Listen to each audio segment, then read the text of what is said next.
Hello my all dears. आजकल एक वैश्विक पटल पर आपने देखा होगा, सुना होगा कि रशिया और यूक्रेन का वार चल रहा है। कुछ लोगों का तो यहाँ तक मानना है कि कहीं ये थर्ड वर्ल्ड वार की तरफ ना रुख कर जाए।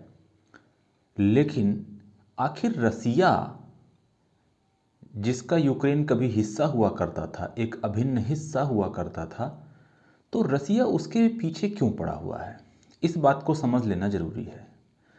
जब फर्स्ट वर्ल्ड वार और सेकंड वर्ल्ड वार हुए थे, तब भी ये कोई अचानक से होने वाली घटना नहीं थी। इसके पीछे एक लंबी पृष्ठभूमि थी। हालांकि यह पृष्ठभूमि किसी भी एंगल से अच्छी नहीं कही जा सकती, लेकिन फिर भी, क्योंकि जब भी कोई घटना घटती है उसके पीछे कई सालों से एक पृष्ठभूमि बनती चली आती है, और फिर एक दिन यह पृष्ठभूमि इतनी प्रबल हो जाती है कि फिर वह जो अनहोनी है होकर के ही रहती है। तो आइए सबसे पहले समझते हैं कि रसिया यूक्रेन से इतना क्यों परेशान है। एक छोटा सा देश और रसिया दुनिया का सबसे बड़ा देश, आखिर यूक्रेन से रसिया को क्या तकलीफ है। आपको पता होगा कि अमेरिका और रसिया, इन दोनों में एक बुनियादी मतभेद बहुत पहले से ही रहा है। हालांकि धुरी राष्ट्रों के खिलाफ अमेरिका और रसिया ने मिलकर के लड़ाई लड़ी और इनको विजय भी हासिल हुई, लेकिन फिर भी अमेरिका और रसिया में जो एक खटक है वह बहुत प्रारंभिक समय से ही रही है।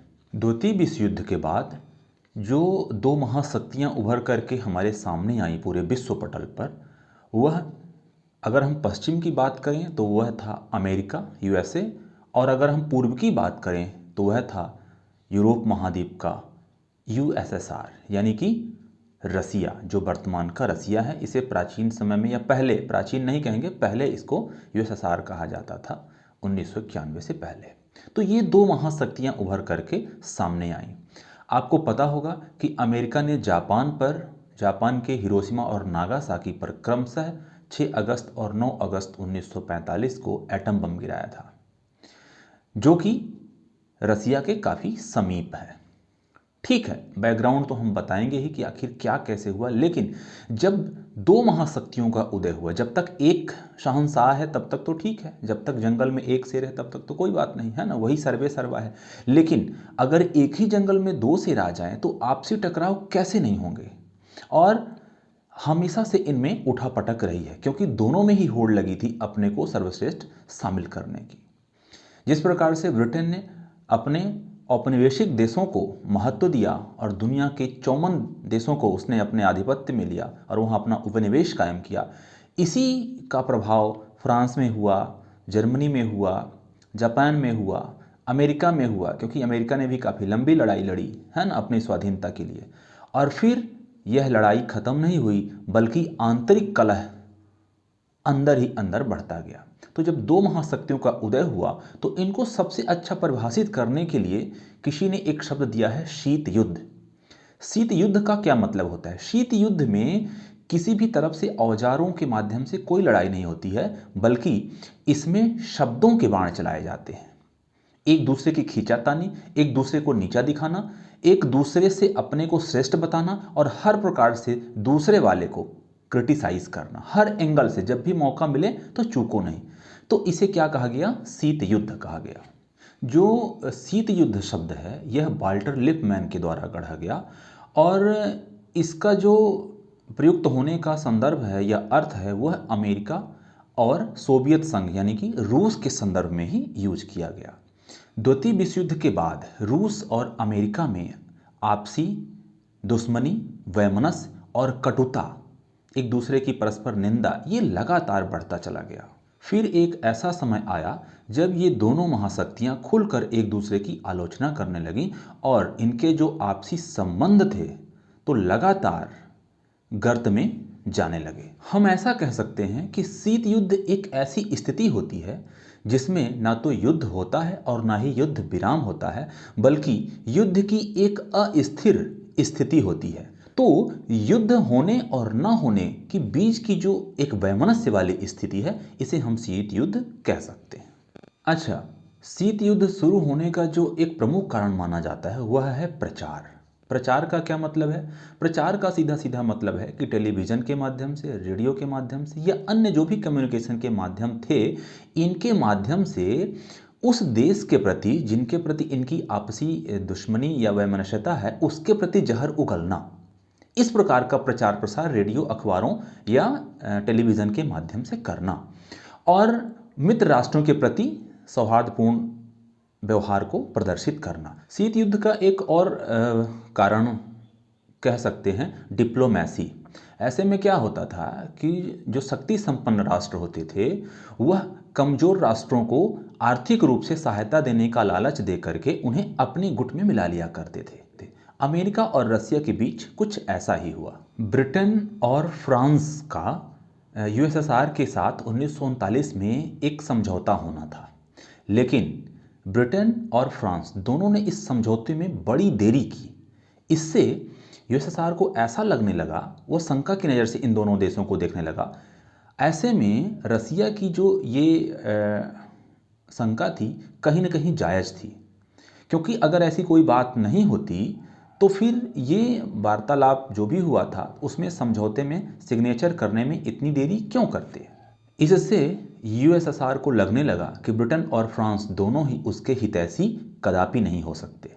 एक बाल्कन समझौता हुआ था जिसका रसिया ने, यूएसएसआर ने खुलकर विरोध किया और इसने बाल्कन देशों में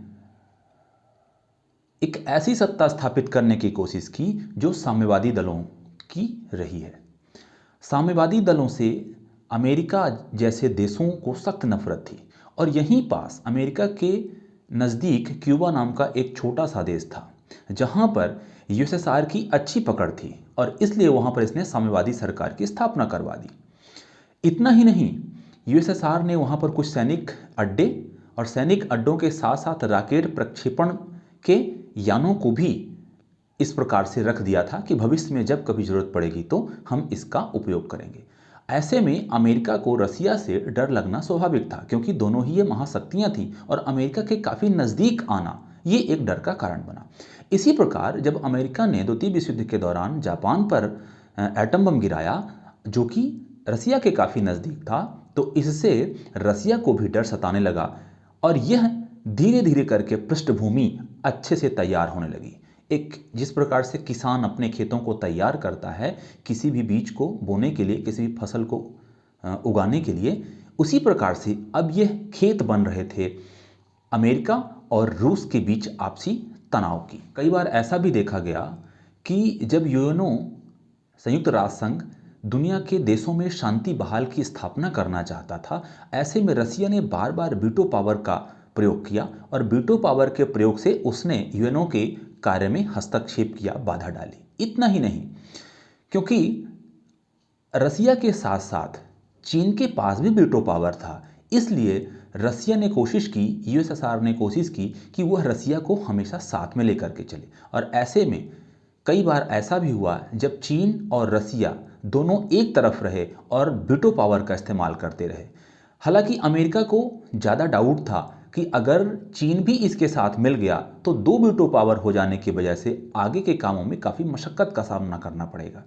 हालांकि चीन ने खुल करके कभी भी रसिया का समर्थन नहीं किया। हालांकि हाल ही के कुछ दिनों में ये आपने ज़रूर देखा होगा कि रसिया और चीन में काफ़ी मित्रवत व्यवहार हुए हैं।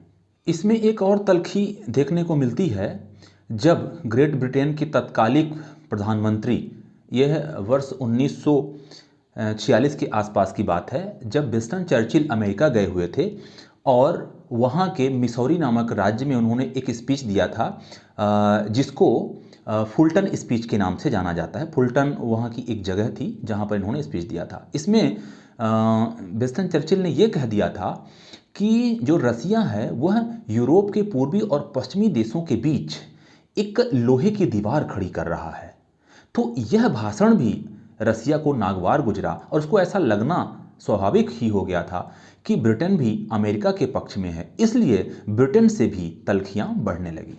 12 मार्च 1947 को जब भारत अपनी आज़ादी की तरफ अग्रसर हो रहा था, उस समय अमेरिका के जो तात्कालिक प्रेसिडेंट थे, राष्ट्रपति थे, जिनका नाम था ट्रूमैन।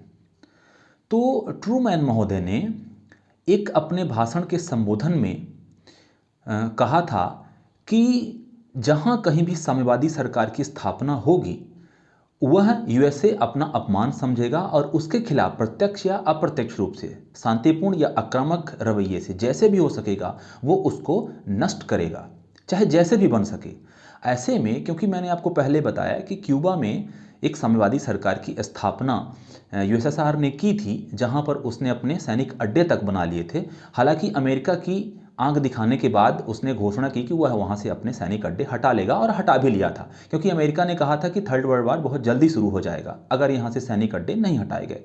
ठीक है, लेकिन जब साम्यवादी सरकार की इस प्रकार से आलोचना अमेरिका के द्वारा की गई और अमेरिका ने उसको अपना अपमान समझा, तो क्योंकि जो रसिया था यह साम्यवादी सरकारों का पक्षधर था, इसलिए इसने अमेरिका को इसका एक साम्राज्यवादी विस्तारक नीति का प्रतीक बताया और कहा कि अमेरिका जो है साम्राज्यवादी नीति का एक प्रतीक है और इसलिए वो ऐसा कर रहा है। वर्ष 1948 में जो रसिया था, तो रसिया ने बर्लिन की तरफ जहाज़ों को जाने से रोक लगा दी, क्योंकि जर्मनी, फ्रांस और जितने भी पश्चिमी यूरोप वाले देश थे, तो रसिया को कहीं न कहीं इतने सालों के अंतराल में अब लगने लगा था कि कहीं न कहीं उसे खतरा है, तो उसने उधर जहाज़ों पर जाने से रोक लगा दिया। इसको खतरा महसूस हो रहा था। ऐसे में अमेरिका ने इस पर कड़ा रुख जताया।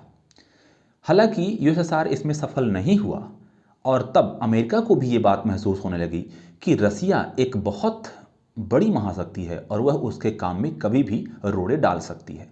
इसलिए जब रसिया सफल नहीं हुआ अपने इस प्रोजेक्ट में, तो यूएसए ने क्या किया कि कई प्रकार के संगठनों का निर्माण करने लगा और नाटो का उदय भी उन्हीं संगठनों में से एक था।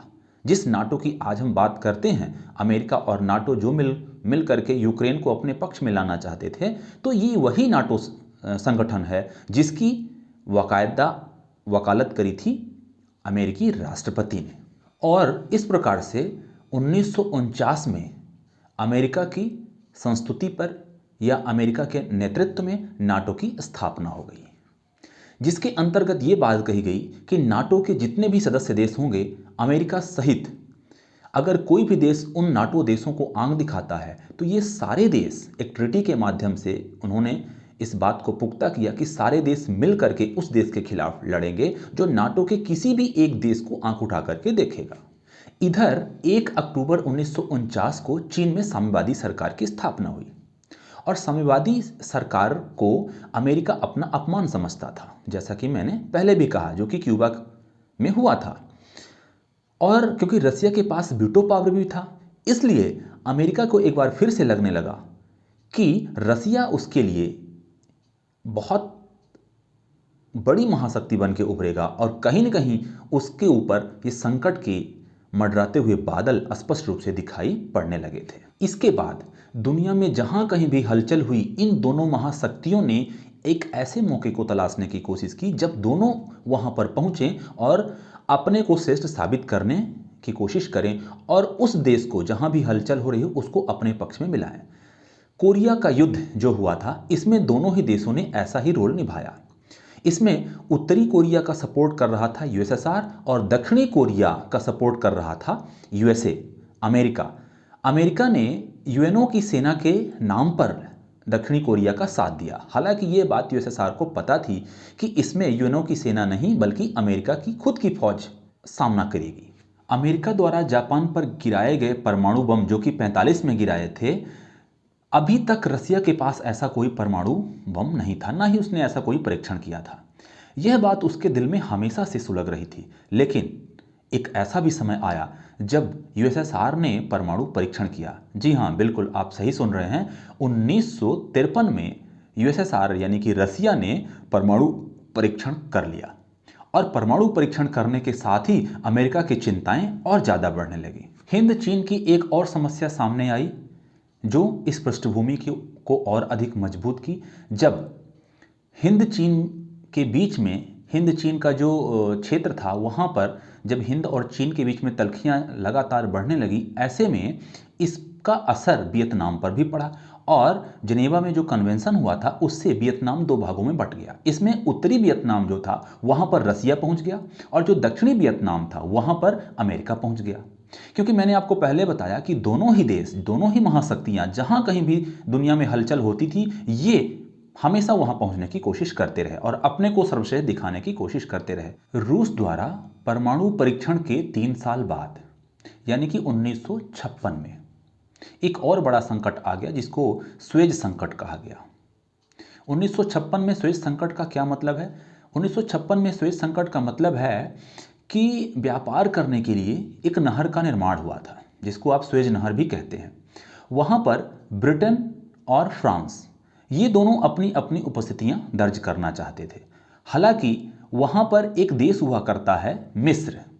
तो मिस्र काफ़ी प्राचीन सभ्यता वाला देश है और वहाँ पर जो स्वेज नहर बनाई गई थी उस पर अमेरिका का हाथ रहा हो या ना रहा हो ये तो फिलहाल कहना मुश्किल है, लेकिन रसिया को ऐसा लगा कि जब ब्रिटेन और फ्रांस दोनों ने वहाँ पर अटैक किया मिस्र के ऊपर, क्योंकि मिस्र में साम्यवादी सरकार थी जिसका सपोर्ट रसिया करता था, तो जब इन दोनों देशों ने वहाँ पर अटैक किया तो रसिया को लगने लगा, यूएसएसआर को लगने लगा कि इसके पीछे अमेरिका का हाथ है। तो ये एक और बड़ी वजह बनती गई। आपको पता होगा कि ब्रिटेन, फ्रांस, अमेरिका ये सभी मित्र राष्ट्र हैं। तो ये जहाँ कहीं भी हमला करते थे तो रसिया का ध्यान कहीं ना कहीं अमेरिका की तरफ जाता था, क्योंकि अमेरिका और रसिया यही दो महाशक्तियां थे। बाकी से ज़्यादा प्रॉब्लम नहीं थी रसिया को, लेकिन अमेरिका से बहुत अधिक प्रॉब्लम थी। इसी प्रकार अमेरिका को भी रसिया से उतनी ही प्रॉब्लम थी, क्योंकि रसिया एक के बाद एक नए पायदानों पर कदम रखता चला गया। आपको पता ही होगा कि अंतरिक्ष में सबसे पहले कदम अगर किसी ने रखा तो वह रूस ही था। आपने यूरी गैगरिन का नाम सुना होगा, ठीक है। फिर अमेरिका ने भी चंद्रमा की सतह पर नील आर्मस्ट्रांग और एडविन अल्ड्रिन को पहुंचाया। इधर से कई रूसी अंतरिक्ष यान भेजे गए, कई प्रक्षेपास्त्र भेजे गए और इस प्रकार से रसिया और America, Russia America, America Russia, इनमें लगातार तल्खियां बढ़ती गई, एक दूसरे को नीचा दिखाने का ही सही, लेकिन वैज्ञानिक तरीके से दोनों लगातार उत्कर्ष पर पहुंचते चले गए। 1953 में जब स्टालिन की मृत्यु हो गई तो 1956 के आसपास वहाँ पर ख्रुश्चेव का शासन हो गया और ख्रुश्चेव ने अमेरिका की यात्रा की।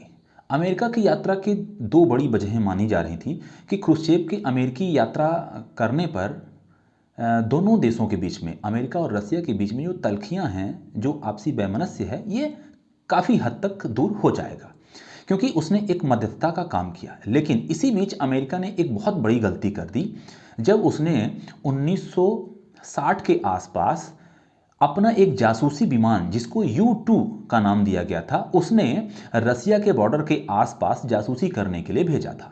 हालांकि रसिया ने इसको पकड़ लिया और इस बात को गहराई से लिया।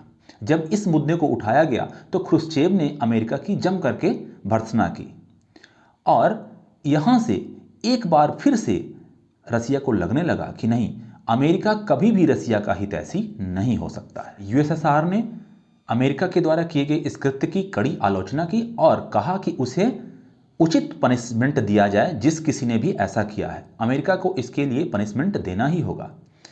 साथ ही साथ इस कांड को U-2 विमान कांड इतिहास में बताया गया।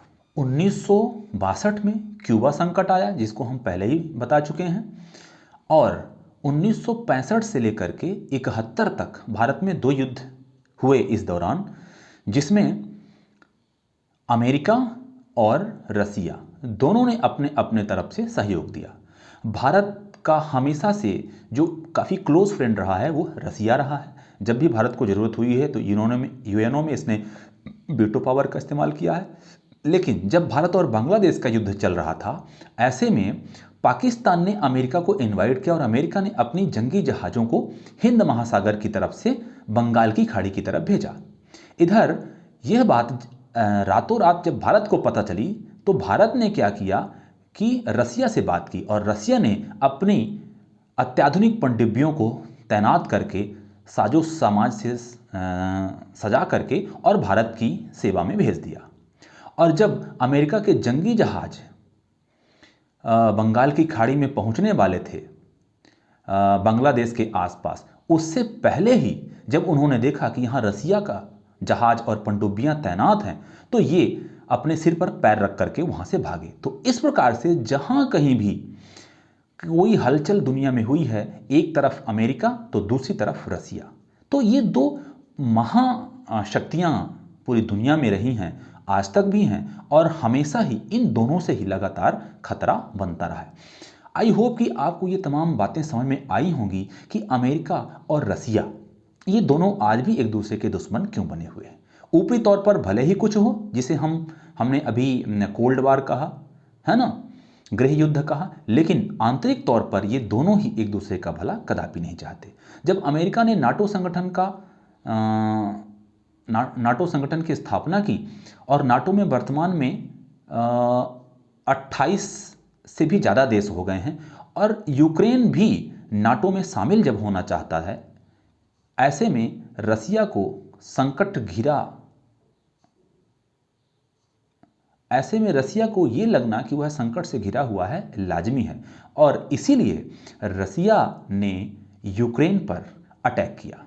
रसिया कदापि नहीं चाहता कि यूक्रेन जो है नाटो और जो यूरोपियन संगठन है इसका मेंबर बने, इसका देश बने, जबकि यूक्रेन को यह लगने लगा है कि नहीं, मुझे रसिया से ज़्यादा नाटो हेल्प कर सकता है, अमेरिका हेल्प कर सकता है, क्योंकि अमेरिका हो या रसिया हो, लगातार इन दोनों ने ही अपने आप को उस जगह पर ले जाने की कोशिश की है जहां भी कोई भी हलचल या उठापटक हुई है। तो इन्हीं कवायद में आज जो रसिया और यूक्रेन के बीच की स्थिति है, आज 30वां दिन पहुंचने वाला है, तो ये यहाँ तक बात पहुंची है। अब हम आगे आपको समझाने की कोशिश करेंगे कि आखिर यूक्रेन और रसिया के युद्ध में अब तक क्या हुआ, कैसे हुआ, और इनके बीच में अमेरिका से झगड़ा होते होते ये यूक्रेन तक कैसे पहुंच गया, जो कि कभी न कभी यूएसएसआर का एक अभिन्न हिस्सा हुआ करता था। हम लोग ये समझने की कोशिश करें कि रूस और यूक्रेन में ये विवाद इतना गाढ़ा क्यों हो गया, इतना गहरा विवाद हो गया कि 1 महीने से ज़्यादा दोनों देशों के बीच युद्ध चल रहा है और यूक्रेन के अधिकांश शहर खंडहर में तब्दील हो गए। तो इसमें सबसे महत्वपूर्ण बात जो है वो ये है कि 1991 में जो यूक्रेन था वह अलग हुआ, और अलग कैसे हुआ, पहले यह यूएसएसआर का हिस्सा हुआ करता था, जिसको हम लोग सोवियत संघ के नाम से जानते थे। तो 1991 में जब सोवियत संघ का विघटन हुआ तो यूक्रेन अलग हो गया, क्योंकि जो वहाँ की पब्लिक थी तो जनमत संग्रह के आधार पर उन लोगों ने यह डिसाइड किया कि नहीं, हम रूस में नहीं जाना चाहते। तो इस प्रकार से यूक्रेन एक अलग देश बन गया।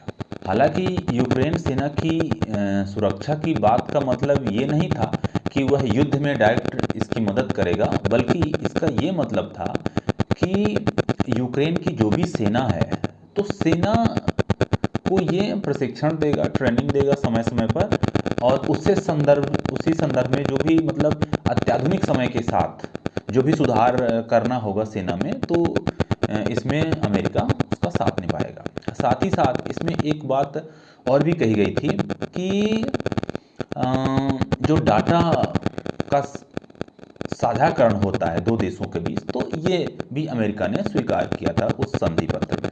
ठीक है, हालांकि संधि पत्र में कहीं भी ऐसी बात नहीं कही गई थी कि अमेरिका युद्ध के मामले में यूक्रेन की रक्षा करेगा, ऐसा कोई भी स्पष्ट उल्लेख उस संधि में नहीं किया गया है। 1994 में जो बुडापेस्ट ज्ञापन सौंपा गया था उसमें पश्चिमी परमाणु देश और जो रूस था इसने यूक्रेन को सुरक्षा देने की जिम्मेदारी ली थी। लेकिन दुर्भाग्य की बात ये हुई कि वर्ष 1997 में रूस और यूक्रेन के बीच एक संधि हुई थी, और इस संधि में यूक्रेन को सोवियत संघ के द्वारा बनाया गया जो क्या बोलेंगे उसको परमाणु शस्त्रागार था, वो यूक्रेन के द्वारा रसिया को सौंपना था संधि में, और इस संधि में उसकी सुरक्षा की बात कही गई थी। लेकिन यह संधि 31 मार्च 2019 को समाप्त हो गई। जब 31 मार्च 2019 को यह संधि समाप्त हो गई तो रूस जो है थोड़ा सा, मैं कहना चाहूँगा कि इसका जो रुख था यूक्रेन के प्रति वह थोड़ा सा आक्रामक हो गया। आक्रामक होने के पीछे वजह है, क्या वजह इसको समझ लेते हैं। एक तो अमेरिका यूक्रेन के पीछे पड़ा हुआ था। अमेरिका ने बार बार उस पर दबाव डाला कि तुम हमारे रणनीतिक साझेदार बनो, हम तुम्हारी मदद करेंगे, और नाटो पर भी शामिल होने के लिए इसने दबाव बनाया। और यूक्रेन में हुआ यूं कि लगातार अलग अलग सरकारों के समय अलग अलग चीज़ें हुई हैं। जैसे इसको हम सिलसिलेवार तरीके से समझने की कोशिश करते हैं। अमेरिका के द्वारा जब यूक्रेन पर बार बार दबाव डाला जा रहा था कि वह नाटो देशों में शामिल हो जाए, तो वर्ष 2008 में नाटो ने इसका ऑफर दिया। जब नाटो ने यूक्रेन को ऑफर दिया तो फ्रांस और जर्मनी ने वर्ष 2008 में ही दोनों ने मिल करके इस पर रोक लगा दी। रोक लगाने के पीछे इन दोनों का मत था कि अगर नाटो में यूक्रेन को शामिल कर लिया जाएगा तो रसिया काफ़ी आक्रामक हो जाएगा। पिछले 2 दशकों से यूक्रेन लगातार पश्चिमी खेमे की तरफ बढ़ता जा रहा था, लेकिन ये बात रसिया के गले के नीचे नहीं उतर रही थी। तो जो विक्टर यानुकोविच था, इसका झुकाव रसिया की तरफ ज़्यादा था और ये चाहता था कि रसिया से संबंध अच्छे हों, लेकिन यूक्रेन की जो पब्लिक थी वो नहीं चाहती थी। इसलिए वहाँ पर विपक्ष में हंगामा हो गया और पब्लिक भी उसको सपोर्ट नहीं कर रही थी। ऐसे में उसको अपने राष्ट्रपति के पद से इस्तीफा देना पड़ा। 27 फरवरी 2014 को हुआ क्या था कि 27 फरवरी की रात को कुछ हथियारबंद लोगों ने क्रीमिया के संसद भवन में और मंत्रिपरिषद की जो बिल्डिंगें थी वहाँ पर हमला करके वहाँ पर रसिया के झंडे गाड़ दिए थे। अच्छा, इसमें हुआ ये कि 18 दिन के बाद, यानी कि 18 मार्च 2014 को रसिया ने क्या किया कि जब ये यूक्रेन के क्रीमिया पर कब्जा कर लिया तो जो संयुक्त राष्ट्र महासभा था तो इसने तुरंत ही एक प्रस्ताव पारित किया और इस प्रस्ताव में ये माना गया कि रसिया ने जो कुछ भी किया है वो अवैध है, इसको मान्यता नहीं दी जानी चाहिए। लेकिन समस्या यहाँ पर हो गई कि रसिया के पास वीटो पावर था, तो रसिया ने अपने वीटो पावर का इस्तेमाल किया और इस प्रस्ताव को मानने से इनकार कर दिया। रूसी राष्ट्रपति व्लादिमीर पुतिन ने 18 दिन के बाद, जब ये क्रीमिया पर इनका कब्जा हुआ, तो 18 दिन के बाद आनन फानन में जनमत संग्रह करवा के कैसे भी करके इन्होंने जो दस्तावेज थे उस पर हस्ताक्षर कर दिए। इसमें क्या था कि जो क्रीमिया था तो ये एक आइलैंड की तरह, एक द्वीप की तरह है जिसको सामरिक दृष्टि से रसिया बहुत महत्वपूर्ण अपने लिए समझता था। ठीक है, इसी क्रम में आगे भी एक समस्या तब हुई जब जो यूक्रेन का पूर्वी छोर है, जहाँ पर 2 राज्य हैं, डोनेत्स्क और लुहांस्क, ये जो दोनों पूर्वी यूक्रेन के राज्य हैं, यहाँ पर रूसी अलगाववादी लोगों का समर्थन है। तो रूस ये चाहता है कि जहाँ पर रूसी अलगाववाद का उसको समर्थन मिल रहा है तो वह राज्य रूस में शामिल हो जाए। साथ ही साथ जो पश्चिमी देशों की तरफ और अमेरिका की तरफ यूक्रेन का हाथ बढ़ रहा है, यह भी उधर ना जाए। मतलब ये कि रूस बिल्कुल भी नहीं चाहता कि यूक्रेन नाटो से सदस्यता ले और अमेरिका के साथ इसका संबंध अच्छा रहे। साथ ही साथ जब जेलेंस्की ने वर्ष 2021 में ये घोषणा कर दी कि वह नाटो का सदस्य बनेंगे, तो इस वजह से रसिया और ज़्यादा इसके ऊपर आक्रामक हो गया। और यही वजह है कि 24 फरवरी 2022 को रसिया ने जो किया और आज तक करता जा रहा है, उसको पूरी दुनिया देख रही है कि यूक्रेन किस प्रकार से खंडहर पर खंडहर होता चला जा रहा है। अच्छा, 2010 में यूक्रेन के राष्ट्रपति बने विक्टर यानुकोविच रूस की तरफ ज़्यादा झुके हुए थे। ऐसे में क्या हुआ, उनकी सरकार में विद्रोह हुआ, पब्लिक ने भी उनका विरोध किया और अंततः उनको वर्ष 2014 में ही अपने राष्ट्रपति पद से इस्तीफा देना पड़ा। इसी दौरान जब वहाँ पर हालात सामान्य नहीं थे तो रसिया ने इसका फ़ायदा उठाया और 2014 में ही क्रीमिया पर कब्जा कर लिया।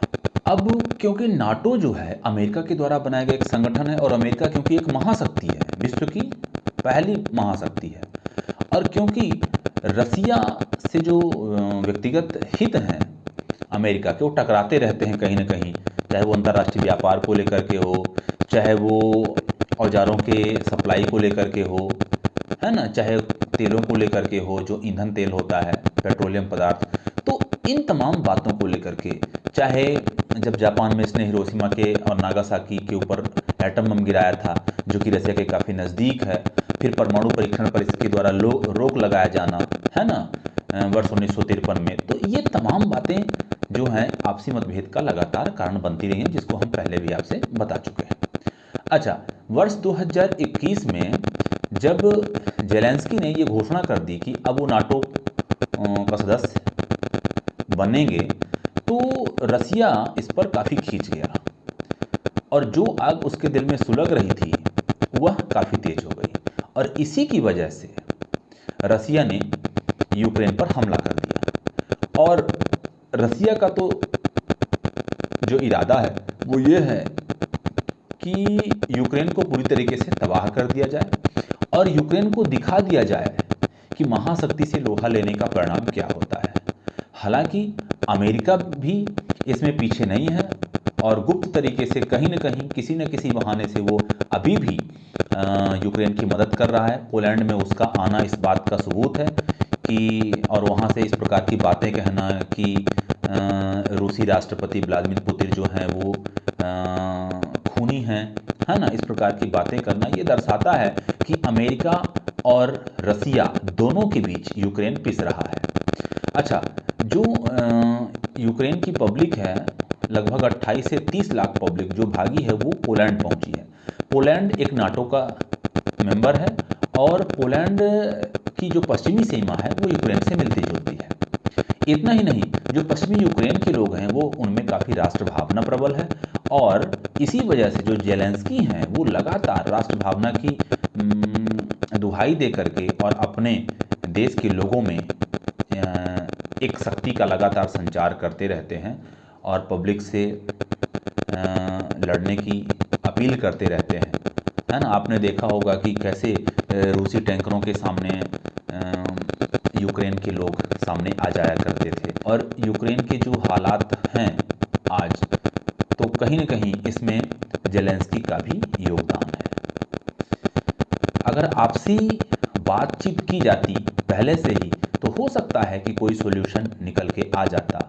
अब क्योंकि अमेरिका और रसिया के बीच मुख्यतः ये जो मतभेद हैं इसमें यूक्रेन पिस रहा है, और यह कहां पर जाके रुकेगा आगे आने वाले समय में, क्योंकि अब तो मिसाइल हमले भी चालू हो गए हैं, रेडिएशन से भी यूक्रेन पर प्रभाव पड़ रहा है, तो आगे आने वाले समय में अब बात कहां तक जाएगी फिलहाल कहना मुश्किल है। लेकिन इतना जरूर निष्कर्ष निकाला जा सकता है कि न तो रसिया पीछे आने को तैयार है क्योंकि अब उसके नाक की बात हो गई है, और ना ही अमेरिका पीछे जाने को तैयार है क्योंकि अमेरिका सबसे पहले अपने को सुपर पावर, वर्ल्ड पावर समझता है, और अमेरिका भी पूरे दमखम के साथ तैयार है कि वह चाहे कुछ भी हो जाए यूक्रेन को अपने साथ ही लेगा और रसिया को ये दिखा करके रहेगा कि नहीं, शहंशाह हम ही हैं।